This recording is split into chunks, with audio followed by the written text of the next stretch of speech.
Bonjour, aujourd'hui on va se pencher sur un sujet de santé publique qui concerne pas mal de monde à Bruxelles, le colotest. Oui, bonjour. Le colotest de Bruprev, un outil vraiment important pour le dépistage du cancer colorectal. Exactement. L'idée c'est de comprendre un peu mieux de quoi il s'agit, pourquoi c'est pertinent pour certaines personnes en particulier. Mhm. Et surtout, comment tout est fait pour que ce soit simple, accessible, sans stress inutile, quoi. Absolument. Le point de départ c'est un fait. Le risque de ce cancer, il augmente, et de façon assez nette après 50 ans. D'accord. Et ça, c'est vraiment le message clé.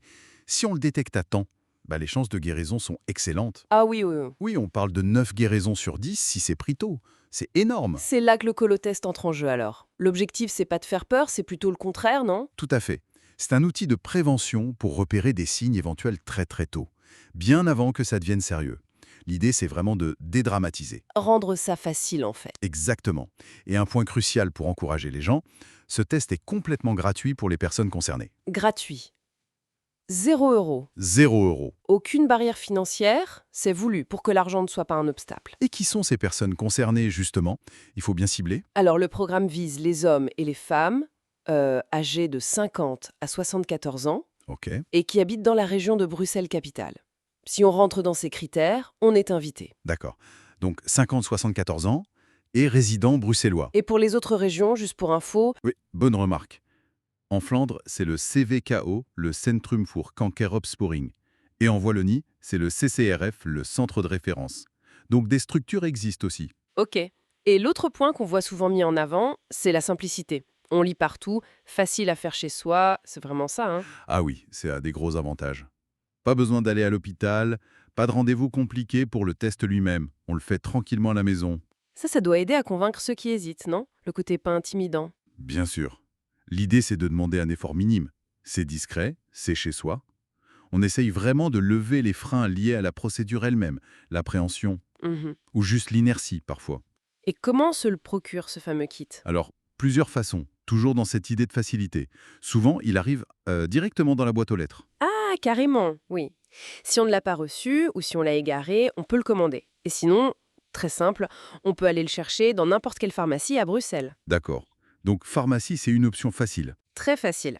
L'accès est vraiment pensé pour être large. Et pour les résultats, on doit attendre longtemps. Comment ça se passe? Alors là, il y a eu du neuf depuis début 2024.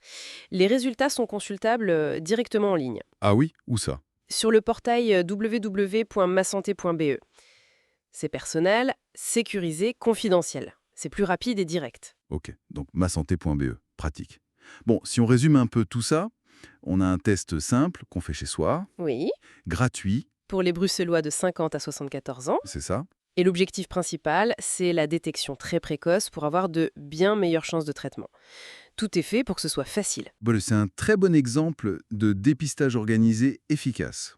Simple, gratuit, accessible, on maximise les chances de participation, c'est de la santé publique préventive. Aller au devant des gens plutôt qu'attendre qu'ils soient malades. Exactement. Prévenir, c'est toujours mieux. Ça montre bien l'importance d'enlever les obstacles, qu'ils soient financiers ou juste pratiques, logistiques. Tout à fait. Et ça ouvre peut-être une dernière petite réflexion. Ah oui, elle est. Bah oui, même avec un outil aussi, disons, accessible, gratuit, potentiellement vital, qu'est-ce qui peut encore faire hésiter certaines personnes?